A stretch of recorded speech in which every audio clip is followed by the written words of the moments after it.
Olá a todas e todos. Vamos dar início à apresentação dos tópicos relacionados aos princípios ético-legais do pesquisar e esse pesquisar como uma estratégia de cuidado da criança e sua família. E o recorte que eu vou fazer nessa apresentação são as precauções na gestão de dados, especialmente nesses novos tempos, de Lei Geral de Proteção de Dados e Ciência Aberta.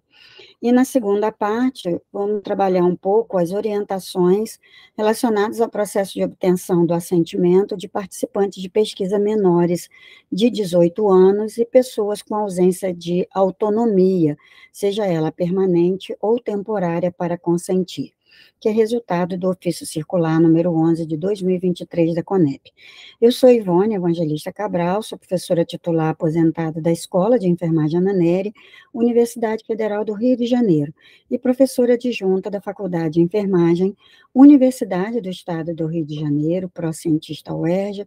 pesquisadora produtividade em pesquisa nível 2 OE e membro titular da CONEP. Nessa primeira parte, vamos dar destaque à eticidade no tratamento de dados na pesquisa científica, considerando a publicação da Lei Geral de Proteção de Dados em 2018 e o movimento da ciência aberta como uma ciência cidadã, em que os dados de pesquisas devem permanecer abertos, publicados em regime aberto, seja como um manuscrito em repositório aberto de pré-print ou uma publicação continuada,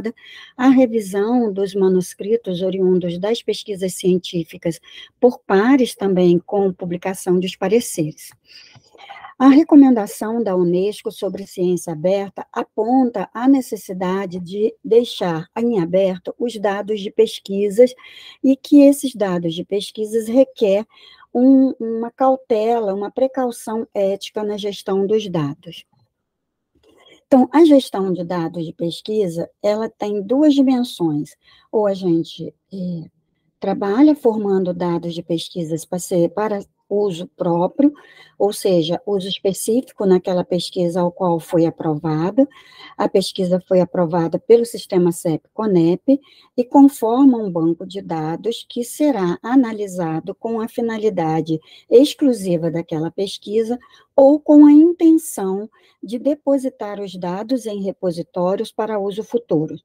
Quando isso ocorre, você, como pesquisador, está disponibilizando os seus dados para que ele possa ser reutilizado. Então, o reuso do dado consiste na apropriação de informações coletadas ou produzidas num momento da pesquisa que não corresponde ao originalmente determinado pelos seus objetivos ou pelos objetivos que orientaram a pesquisa inicial. Então, a gestão de dados de pesquisa, na atualidade, além de ser uma recomendação da ciência aberta, ela é uma parte essencial das boas práticas de pesquisa, ela visa o maior benefício possível para o avanço científico e tecnológico, socioeconômico e cultural de um país, racionaliza recursos, tem correspondido a uma exigência de muitas agências de fomento, tanto nacional como internacional. A gestão de dados de pesquisa facilita a reprodutibilidade da pesquisa, permite promover novas pesquisas, criando, né, essa estratégia do reuso e compartilhamento, ajuda na realização de novas análises com aplicação de testes ou métodos analíticos e referenciais teóricos diferentes, facilita o treinamento de novas gerações de pesquisadores e a exploração de tópicos que não foram previstos no projeto original. E há ferramentas de elaboração de planos de gestão de dados que o pesquisador pode acessar para que ele divulgue, né, ou ele disponibilize os dados de sua pesquisa de maneira ética e responsável. Um aspecto importante nesse segundo tópico que nós analisamos é a ancoragem dos fundamentos éticos para tanto a intenção do pesquisador, para aquela situação em que o pesquisador deseja depositar os seus dados em repositórios, como também o reuso de dados. Então, os projetos de pesquisas que desejam depositar dados em bancos de dados, ou que vão reutilizar dados, eles precisam ser submetidos à análise ética pelo sistema CEP-CONEP. Como é que é feita essa análise ética? A análise ética vai fundamentar-se nos é, nas regulamentações do Conselho Nacional de Saúde, que a CONEP adota, como a Resolução 466, 580, 510, a 441, e as orientações de aplicação dessas resoluções, entre outras, né, como as cartas, as cartilhas, os ofícios circulares e os manuais de orientação de pendências. A descrição do tratamento de dados, a forma como o tratamento de dados será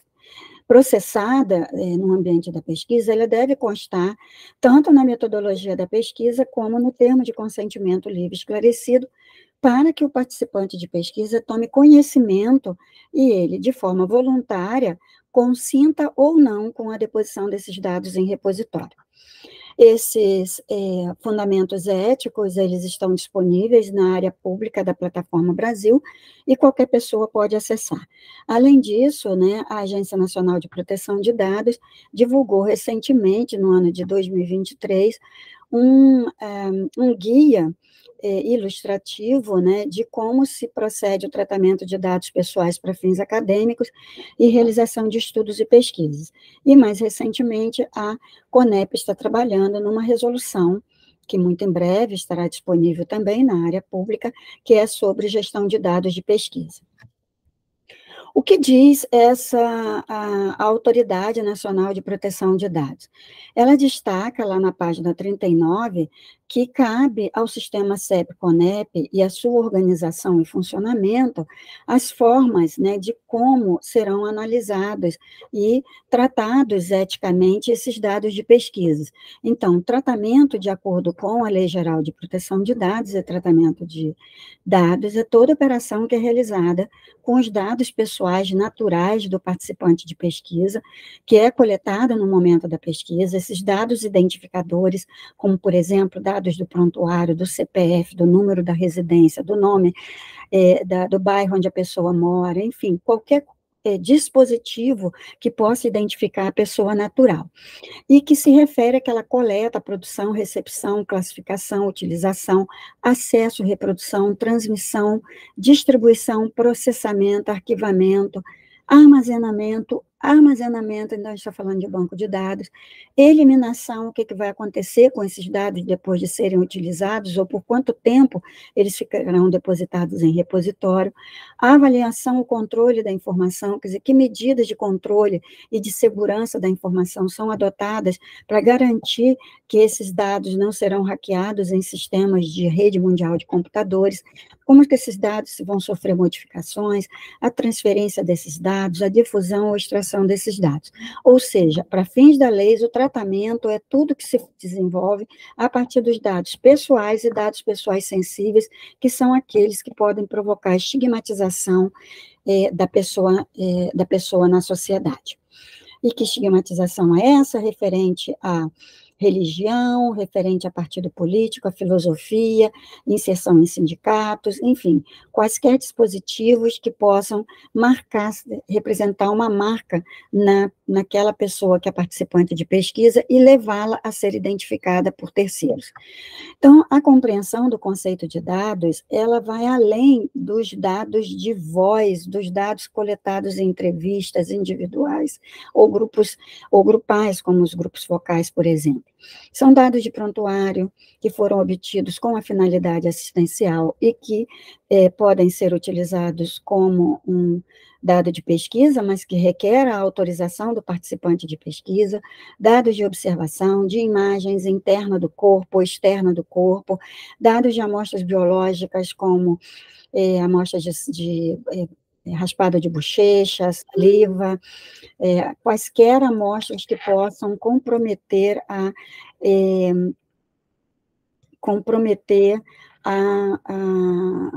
comprometer, né, a imagem e a identificação daquele participante da pesquisa.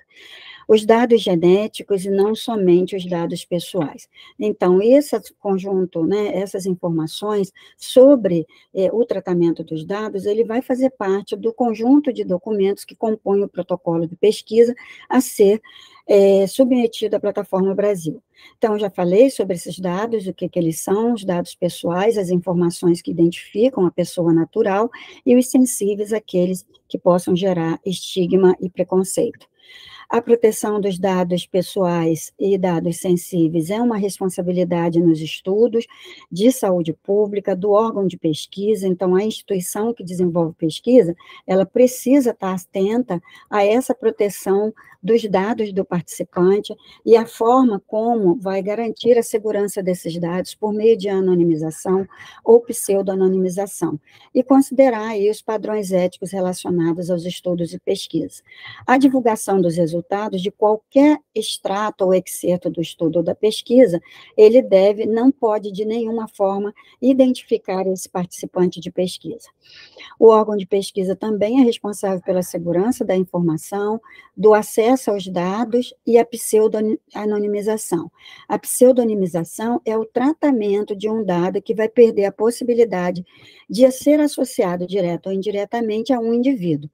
a não ser que alguma informação ou uso adicional dessa informação, mantido em separado pelo controlador desse ambiente, que para nós, da CONEP, o controlador de dados não é só a instituição, mas também o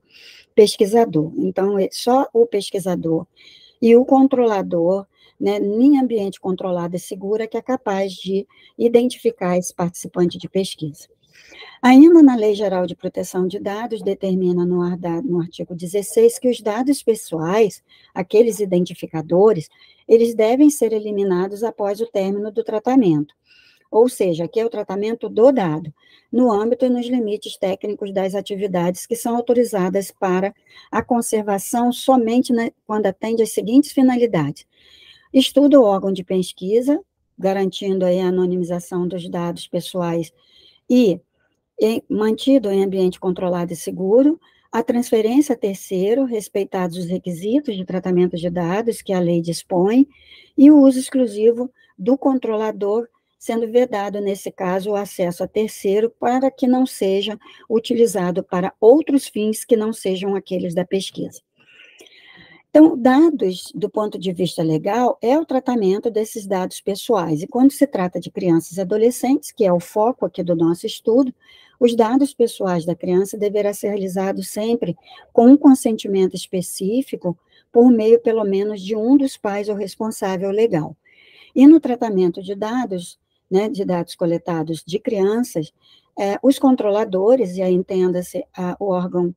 de pesquisa e o pesquisador, deverão manter pública a informação sobre os tipos de dados coletados, a forma de utilização e os procedimentos para o exercício dos direitos. Ou seja, esses dados, ele tem que explicar como que foram anonimizados quando depositados os dados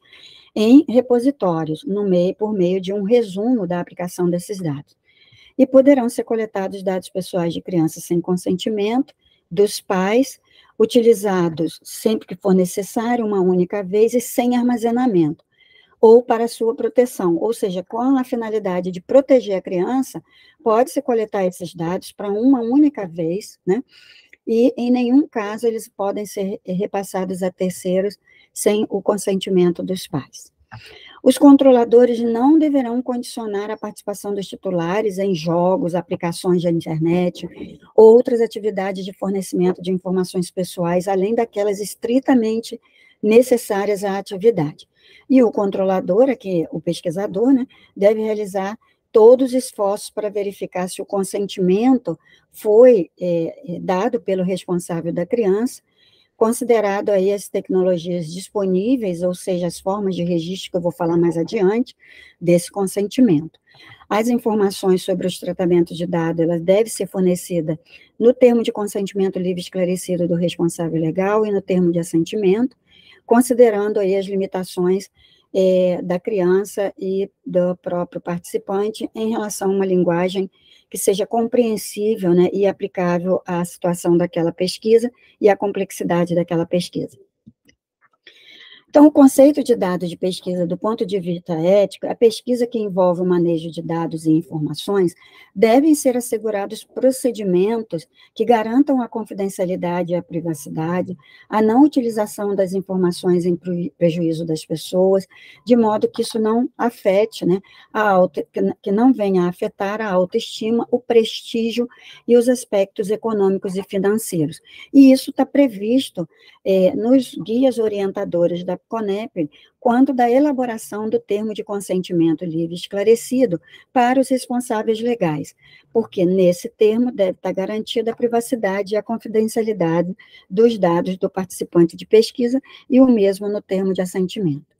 Então, todos esses documentos que eu já mencionei anteriormente, eles vão ao encontro do que já está determinado na Lei Geral de Proteção de Dados. Então, é fundamental que, ao elaborar o protocolo de pesquisa e o projeto detalhado, as pesquisas em qualquer área do conhecimento que seja desenvolvido com o ser humano, ele deve trazer princípios, fatos científicos e métodos que fundamentem cientificamente a necessidade de realizar aquela pesquisa. E o participante de pesquisa tem o direito a saber quais são os procedimentos que serão desenvolvidos. Entre elas está o manejo dos dados, quem acessa, a finalidade do uso, o destino final, se será depositado em algum repositório de banco de dados, se há previsão de uso futuro daquelas informações, a confidencialidade, sigilo e as formas de anonimizar. E não simplesmente dizer que vai garantir a confidencialidade e o sigilo, porque serão anonimizados. Mas como será anonimizado? Vai usar um sistema de código alfanumérico, esses dados vão ficar disponibilizados somente para o pesquisador que providenciou a coleta de dados, ele vai compartilhar esses dados com terceiros. Quem são esses terceiros que vão compartilhar? São pessoas que fazem parte do grupo de pesquisa ou da própria protocolo de pesquisa? Então, isso tudo, gente, é para a gente estar bastante atento aos direitos do participante de pesquisa, buscando seu equilíbrio entre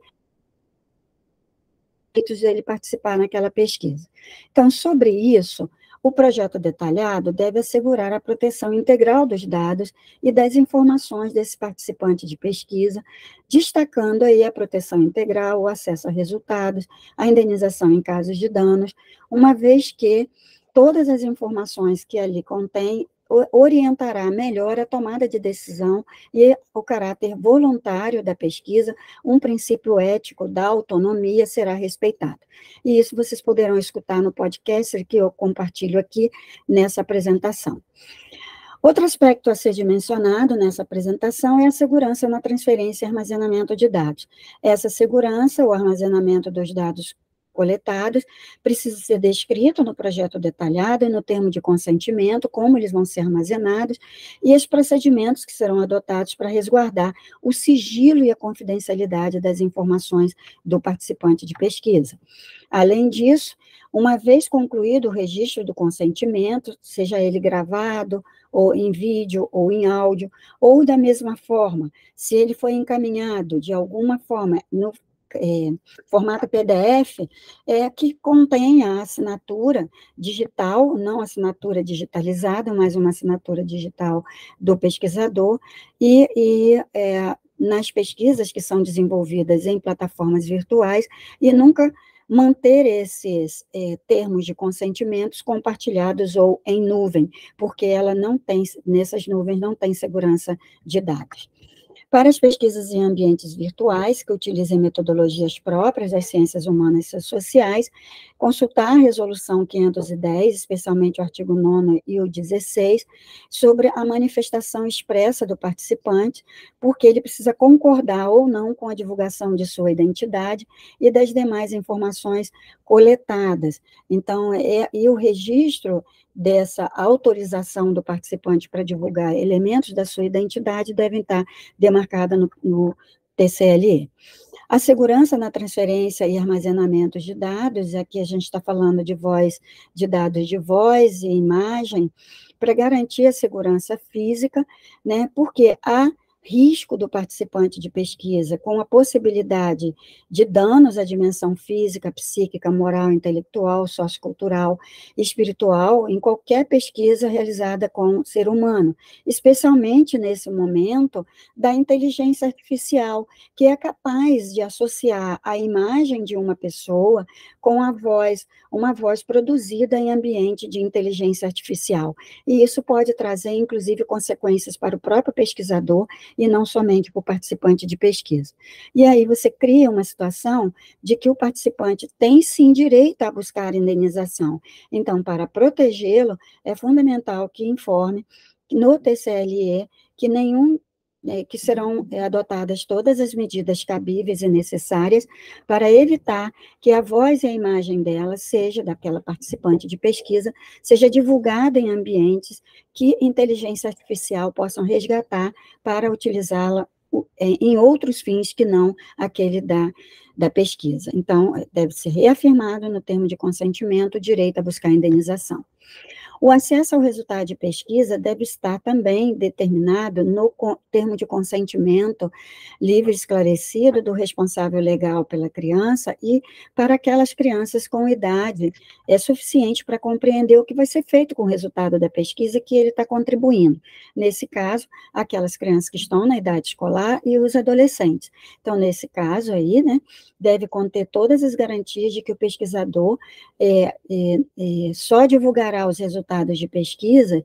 e naqueles ambientes que estão determinados ali, se é para fins de publicação científica, se é para deposição em repositórios, e não utilizá-lo para outra finalidade, como, por exemplo, uma finalidade comercial. A outra informação importante que deve constar no termo de consentimento livre e esclarecido do responsável legal pela criança é a formalização da manifestação por escrita e assinada sobre a retirada do consentimento pelo participante de pesquisa ou seu representante legal. Se houver amostras, né, de coleta de material, por exemplo, amostra de bochecha, amostra biológica de raspado de bochecha, por exemplo, fezes, urina, sangue, isso tem que ser devolvido ao participante de pesquisa, tá? A outra informação importante deve constar, né, no termo de assentimento daquelas pessoas com idade inferior a 18 anos ou pessoas com ausência de autonomia para consentir, a obrigatoriedade da elaboração desse termo a partir dos 7 anos de idade, né, e isso está constando na carta circular, e eu vou falar mais um pouco adiante. Né. A privacidade, sigilo e confidencialidade dos dados deve prevalecer, né, uma redação no termo de consentimento, de assentimento, descrevendo-se os procedimentos que serão adotados para anonimizar, a segurança a ser aplicada na não estigmatização dos participantes de pesquisas, a proteção da imagem e da voz, e a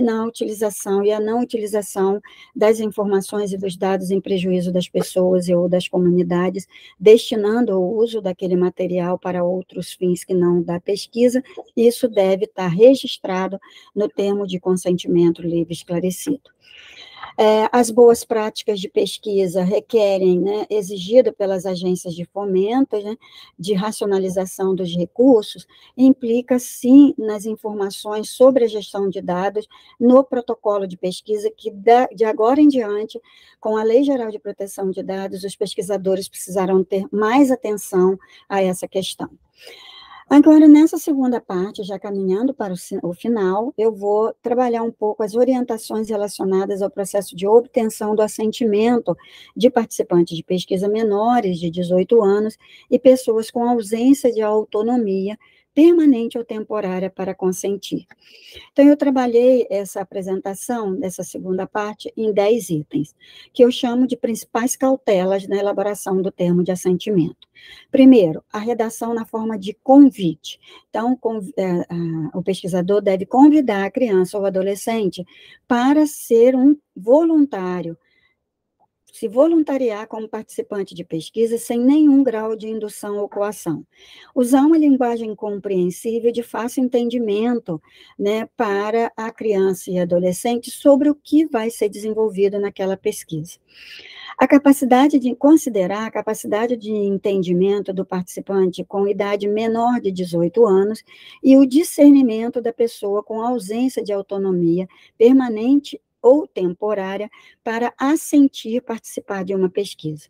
E quarto, a proteção integral da criança. Lembrar-se sempre que a proteção integral da criança e do adolescente é dever de todas as pessoas, do poder público e da sociedade em geral, incluindo aí o pesquisador, nos termos do ECA, né, do Estatuto da Criança e do Adolescente. E isso significa o quê? A proteção dos dados que eu acabei de mencionar e das informações que são geradas no ambiente da pesquisa. A CONEP delimitou como idade mínima os 7 anos para a obrigatoriedade de apresentação de termo ou registro de assentimento. Isso não inviabiliza o pesquisador de apresentar um termo de assentimento para crianças entre 5 e 7 anos, se o projeto de pesquisa requerer. Mas a obrigatoriedade é para os acima de 7 anos de idade. E isso fundamentou-se na teoria, né, da psicologia do desenvolvimento de Jean Piaget, né? O item 6 é a avaliação das necessidades de cada criança, adolescente, a capacidade e a maturidade emocional dela, para apresentar diferentes termos ou registros de acordo com a faixa etária e a complexidade da pesquisa. O que significa isso? Se o seu público participante de pesquisa inclui crianças e adolescentes, terá que ser apresentado 2 termos em separado, de modo que atenda à especificidade de cada uma dessas faixas etárias, né? A outra cautela em relação ao registro do assentimento, que ele pode ser obtido na forma escrita ou outra forma, seja ela sonora ou imagética, desde que não crie estigmatização à criança, ou outra que atenda às características da pesquisa dos participantes. A justificativa para o uso do meio de registro mais adequado, ou seja, não é só decidir que não vai obter uma assinatura, né, da criança ou do adolescente, mas justificar essa escolha daquele meio de registro, né, e o grau de risco envolvido, as características do processo da pesquisa do participante, por exemplo, a criança que ainda não está alfabetizada, ou a criança que tem alguma limitação cognitiva e que ela não assina o seu próprio nome, outras formas de registro podem ser obtidas. Até o desenho pode ser uma forma de registro, o vídeo pode ser uma forma de registro. Então, com isso, há uma diferença entre termo e registro de assentimento. O termo é quando a criança assina, e o registro é quando ela documenta, através de outras formas, a forma não escrita, ao registro fonográfico, imagético, né, gráfico, daquele aceite da criança ou do adolescente para participar da pesquisa.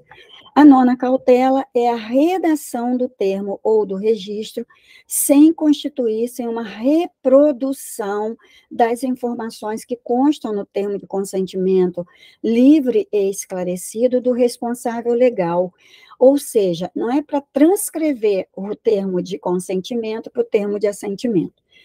E a recomendação 10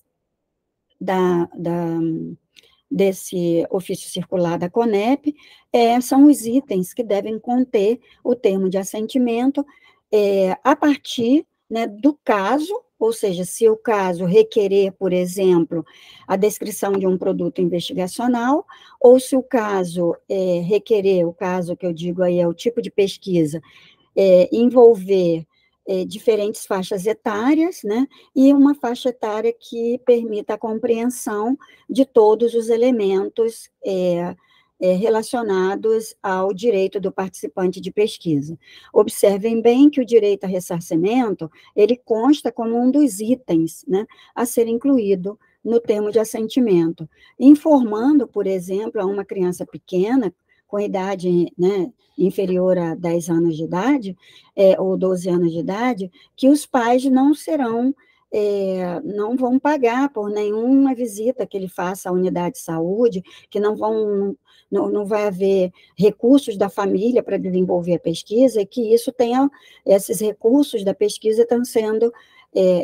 providos, né, pelo próprio pesquisador ou patrocinador. Então, é importante que a criança, sim, seja, desde tenra idade, apresentada aos procedimentos éticos da pesquisa, explicando, por exemplo, para que serve um sistema CEP-CONEP, que vai ler, né, o protocolo de pesquisa, vai ler o projeto de pesquisa e dizer se aquela pesquisa é ética ou não. Então, é numa linguagem mais coloquial que se apresentam essas informações. Então, finalizando essa apresentação, nós consideramos importantes, né, que haja uma capacitação contínua do sistema, seja ele do sistema educacional, do sistema de ética em pesquisa, do sistema de saúde, para compreender a importância da análise ética dos projetos de pesquisa e a proteção ao participante de pesquisa. Uma leitura atenta dos documentos do protocolo antes de submeter à Plataforma Brasil, se lá consta o termo de confidencialidade dos dados, né, que são assegurados pelo pesquisador e o controlador, que é um documento importante quando há a intenção de constituir um banco de dados de pesquisas. É importante que, caso a caso, lembrasse que o seu protocolo de pesquisa será analisado pelo sistema CEP-CONEP, caso a caso, que haja compromisso e engajamento do CEP, dos relatores, dos pesquisadores, sejam eles pesquisadores profissionais ou acadêmicos, ou pesquisadores estudantes, né, com a proteção ao participante de pesquisa, lembrando que aquelas pessoas que estão no sistema CEP-CONEP, elas não recebem nenhum recurso, nenhum dinheiro para estar naquele lugar, e elas desenvolvem uma função altruística, e que ela precisa ser respeitada. E eu só alerto aqui que já está, né, já concluiu-se a consulta pública da resolução da CONEP de banco de dados, e que muito em breve essa resolução será publicada. Agradeço, né, a audiência e a escuta de vocês, e assim a gente finaliza essa apresentação, e muito obrigada aí pela escuta.